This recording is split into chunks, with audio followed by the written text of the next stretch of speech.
네, 안녕하세요. 네, 미국에서 개미처럼 일하고 있는 미국 개미입니다. 근데 오늘의 영상은 제가 작년에 장만한 투자형 부동산에 관한 내용입니다. 제가 이 투자형 부동산에 관한 내용을 올리는 이유는 은퇴를 했을 때 저도 이제 비빌 언덕이 있어야 될 거 아니에요. 제가 은퇴 시에 어떤 펜션이나 그런 거 받는 것도 아니고 한 달에 얼마씩 저도 이제 따박따박 월급처럼 나오는 거를 마련하고 싶은데 제 나름대로 제가 힘이 닿는 대로 해서 장만을 해야 되기 때문에, 그래서 지금 제가 투자형 부동산을 작년에 제가 샀습니다. 여러분들도 다들 노후에는 가장 큰 걱정이 한 달 생활비잖아요. 한 달 생활비. 한 달에 얼마씩 받아야지만, 부유하게는 아니지만 그냥 저냥 남들한테 아쉬운 소리 안 하고 살 수 있는 금액이 얼마 정도가 되나, 그게 다들 궁금하시잖아요. 그렇기 때문에 저도 지금 와이프랑 같이 그거에 대해서 고민도 좀 많이 하고, 그래서 저도 이게 직장 생활을 천년만년 할 수 없기 때문에 은퇴 시에는 이제 경제적 수입이 없어지니까 그걸 대체할 수 있는 그런 투자형 부동산이라든지 어떤 주식이라든지 그런 거에 대해서 지금 그런 거에 대해서 지금 투자를 하고 있는 상황입니다. 네, 제가 작년에 투자한 부동산은 콘도인데요. 콘도의 위치가 어디에 있냐면은 이쪽 북버지니아 계시는 분은 다들 아실 거예요. 그쪽 페어팩스라는 지역인데, 페어팩스는 작년인지 재작년인지 잘 모르겠지만 하여튼간 한국에서 유명한 스카이 캐슬이라는 드라마에서 언급이 됐을 만큼 학군으로도 아주 유명한 지역이고, 그 다음에 이 페어팩스 카운티는 이제 제2의 아마존 헤드쿼터가 이제 크리스탈 시티에 들어오잖아요. 거기에서도 얼마 멀지 않은 곳이에요. 그리고 제가 산 콘도는 또 페어팩스 중심지에서 교통이 되게 편리해요. 여러분들 아시다시피 66도 가깝고 50번도 가깝고, 그 다음에 이제 또 어떤 게 좋으냐면은 한인들이 많이 이용하는 코스코라든지, 또 이제 남자들의 어떤 장난감 가게 홈디포도 가깝고, 그 다음에 또 영화관도 있고 그로서리 쇼핑할 수 있는 그런 스토어들도 아주 근처에 있기 때문에 교통으로서는 아주 좋습니다. 그리고 DC도 출퇴근하시는 분들에게도 아주 좋은 그런 거리에 있어요. 콘도 커뮤니티 안에는 펜더브루 골프라고 해서 골프 코스도 있는데, 이게 골퍼로 아주 유명한 잭 니콜라우스가 디자인한 그런 골프 코스입니다. 제가 장만한 시기는 정확히 말하면은 2019년 3월입니다. 원래 제가 사실은 한 2016년, 2017년부터 이쪽 부동산에 대해서 관심이 좀 많았는데요. 왜 2010년에 서브프라임 이후로 사이클이 쭉 올다가 7년 주기설 해가지고 8년 주기설 그런 게 있었잖아요. 그래서 이제 2017년부터는 그런 어떤 7년 주기설 때문에 이게 쭉 2010년부터 2017년까지 쭉 오르다가 2017년부터는 이제 부동산이 한풀 꺾일 것이다. 그래서 부동산이 이제 떨어질 거라고 다들 이제 그런 전망들이 많이 있었어요. 그래서 그런 거 사실 좀 그렇잖아요. 이거 되게 어렵게 장만한 부동산이 또 떨어지면 어떻게 해야 되나. 그래서 이제 계속 우유부단하게 이제 결정을 못 내리고 있다가 떨어지기는커녕 2017년, 2018년 계속 올라가는 거예요, 부동산이. 그래서 제가 이제 결정을 한 게, 그냥 2017년 어떤 7년 주기, 8년 주기, 10년 주기 이런 거 다 상관이 없이 은퇴 시기를 맞춰서 이제 제가 다시 부동산을 판다. 그러면은 그때 부동산이 올랐을 것이냐 또는 떨어졌을 것이냐, 그것에 대한 생각만 했어요. 미래의 10년 후, 15년 후는 아무도 모르죠. 부동산이 떨어질지 아니면 올라갈지 아무도 모르지만은 아시다시피 인플레이션이 또 있잖아요. 인플레이션이 있고 1년에 보통 2%에서 3% 정도 이제 인플레이션이 있는데, 2.5% 정도의 어떤 인플레이션을 잡고 그거를 이제 10년 후, 15년 후에 적용을 했을 때는 2010년처럼 어떤 부동산 버블 때문에 서브프라임이 터지지 않는 이상, 저는 그래도 은행 이자보다는 나을 거라는 판단하에 저는 부동산 투자를 결정을 하게 됐습니다. 그리고 여러분, 부동산은 제가 얼마에 샀는지 궁금하시죠? 일단은 콘도의 가격부터 말씀드리면, 콘도의 가격은 리스팅 가격, 그러니까 셀러가 집 내놨을 때 가격은 27만 5천 불이었습니다. 27만 5천 불이었고, 콘도는 2층이고, 그 다음에 방 2개, 그 다음에 방 하나에 이제 풀베스가 다 딸려 있었어요. 방 2개, 풀베스 2개에서 되게 좋은 그런 건이었고, 딱 들어갔을 때 왜 그런 집 있잖아요. 딱 들어갔을 때 환한 집, 딱 봤을 때 제가 사실 이 집을 보기 전에 몇 군데 더 이제 봤었는데 뭔가가 좀 칙칙하고 좀 이게 왜 이렇게 좀 이렇게 어둡냐 막 이런 그런 느낌을 받았었다면, 이 집을 봤었을 때는 딱 들어가자마자 아주 되게 환했어요. 아주 환했고, 와 정말 이 집 되게 좋다. 바닥이면 어떤 키친이면 어떤 그런 것들이, 그래가지고 이 집 괜찮다. 정말 이 집 괜찮다.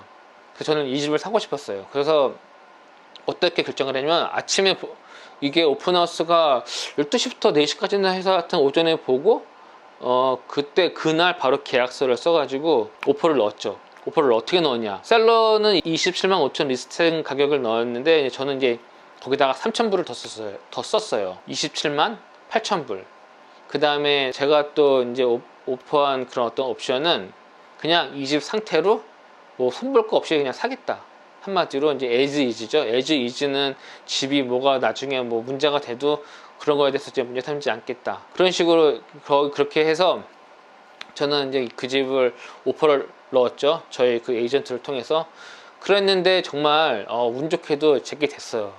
그래서 제게 돼가지고 이제 그때부터 이제 제가 사인한 날은 2월 28일 날, 작년에 이제 2월 28일 날 제가 사인을 했고, 4월부터 이제 제가 이제 렌트를 줬는데, 그 렌트를 줄 때는 제가 렌트비를 얼마에 줬냐, 렌트비는 1,800불 해줬어요. 1,800불. 1,800불보다 조금 뭐 더 받을 수도 있었는데, 좀 더 받으려고 해서 한 달, 두 달 공실이 나게 되면은 그게 더 크잖아요. 저는 거기서 모기지랑 어떤 이자랑 텍스랑 걸 다 내야 되는데, 그래서 그냥 차라리 뭐 150불, 100불을 덜 받더라도 그냥 좀 더 싸게 해가지고 이제 렌트를 내놨는데, 와 렌트가 겁나 잘 나가는 거예요. 렌트 광고를 내자마자 전화가 꽤 많이 오더라고요. 어떤 온라인에서도 보고, 어떤 뉴저지 타주에서도 보고 해서 이제 연락이 와가지고 한번 이렇게 만나 뵙고 얘기도 말씀도 나누고 해서 이제 그분한테 이제 렌트를 주게 됐는데, 그 분들한테 이제 제가 이제 렌트비를 받게 되잖아요. 렌트비를 받게 되면은 저도 이제 또 모기지랑 이자랑 텍스랑 이런 걸 또 콘도피랑 다 내야 되잖아요. 그래서 이제 그런 것들이 다 합쳐서 얼마냐면은 모기지, 이자, 인슈런스, 콘도피 그게 다 해가지고 거의 한 1,900불 정도가 나가요. 제가 내야 될 돈은 거의 1,900불을 내야 되니까 이제 100불은 제가 계속 이제 제 주머니에서 나가게 되는 건데, 어떻게 보면은 계속 제가 매달 100불씩을 내지만 그 100불이 어떻게 보면은 이제 마이너스가 될 수도 있는 거잖아요. 제 주머니에서 계속 나가는 거니까. 근데 또 이제 그렇게 어떻게 보면 그렇게 되는데, 이제 그것보다는 이제 제가 1,800불 받아서 거기서 이제 제가 모기지 상환을 하잖아요. 그 원금과 이자를 낼 거 아니에요. 그 원금이 또 원금이 거기서 또 제가 상환되는 부분이 있으니까, 뭐 100불이 나간다 치더라도 원금 상환되는 게 100불보다는 더 크니까 그게 이제 마이너스는 아니고 이제 플러스가 되는 거죠. 거기다가 이제 또 이게 시간이 지나면 지날수록 어떤 그런 시세 차익이 또 있잖아요. 물론 부동산이 떨어질 수도 있는데, 지금까지는 그래도 이제 오르고 있는 상황이기 때문에 다행히 10% 정도 가깝게 올랐고, 이거를 제가 뭐 내년 내후년 팔 게 아니라 타이어가 되는 그쪽 플랜에 맞게끔 해서 그때 어떤 그때 상황에 봐서 팔던지 아니면은 뭐 계속 렌트를 계속 할 건지 그때 상황에 맞춰서 이제 봐야 되기 때문에 지금 당장에는 뭐 오르든지 떨어지든지 저한테는 사실은 큰 의미는 없어요. 저는 이제 15년 후 또는 20년 후를 보고 산 거기 때문에. 그리고 이제 이 집을 살 때 과연 넌 얼마를 들고 샀냐, 이 집을. 이게 지금 27만 5천 불에 리스팅이 나와서 27만 8천 불이라고 했는데, 과연 너는 얼마를 담갔냐, 그거 이제 궁금하실 거예요. 제가 얼마를 담갔냐면은 사실은 뭐 5만 불을 담갔습니다. 5만 불을 다운페이를 했어요. 그 5만 불을 다운페이를 했는데, 그 5만 불이 이제 어디서 왔냐, 은행 제 세이빙에서 왔냐, 뭐 사실은 그건 아니에요. 그건 아니고, 그 5만 불이 어디 있었냐면은, 보험을 하시는 분은 아실 텐데 그 홀라이프 인슈런스라고 해가지고, 제가 그거를 총 와이프 것까지 제가 3개를 가지고 있어요. 그 홀라이프 인슈런스가 뭐냐면 한 달에 얼마씩을 내면은 그게 어느 정도가 이제 그 캐시 밸류가 쌓이는 거예요. 캐시 밸류가. 그래서 제가 그게 2007년인가, 하나는 2007년인가부터 시작을 했고, 또 하나는 정확하게 기억은 안 나는데 2010 몇 년, 2015년인가 2016년인가 하여튼 뭐 그때도 시작을 한 게 또 있었어요. 2개가. 거기에서 이제 그 캐시 밸류가 있는 것들을 쫙 빼가지고 그걸로 이제 다운페이를 했죠. 그래서 사실은 2017년에도 다운페이를 할 수도 있었지만은 그걸 빼서. 근데 이제 그때는 제 마음가짐이 어떠냐면, 아니 꼭 이걸 이렇게까지 해서 이렇게 좀 약간 이렇게 그 보험에 있는 캐시밸류를 빼서 꼭 이렇게 무리하게 부동산을 사야 되나, 사실은 그런 입장이었었거든요. 아니 이게 너무 무리하는 거 아닌가? 이거 괜히 샀다가 잘못되면 어떡하나. 물론 떨어질 수도 있고 오를 수도 있고 그러는 건데, 그때 심정은 이런 거였어요.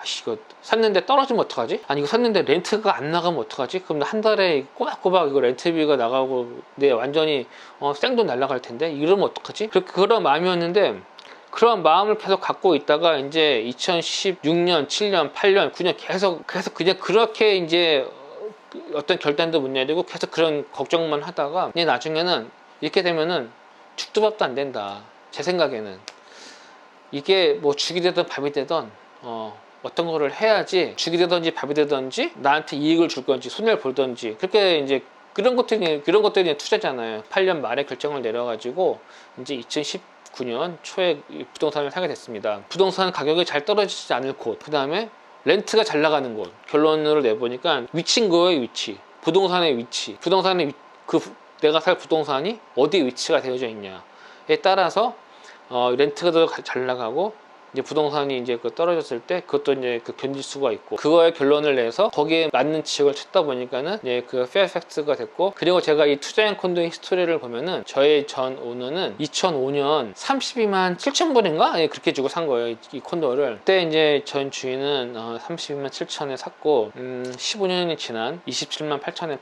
팔게 된 거죠. 그래서 그 전 주인은 15년 동안 갖고 있었음에도 불구하고 이 프로퍼티의 어떤 손익률을 따져보면은 마이너스 16% 정도가 났어요. 마이너스 16%. 마이너스 16%가 났고, 저는 그래도 저의 수익률은 한 9% 정도?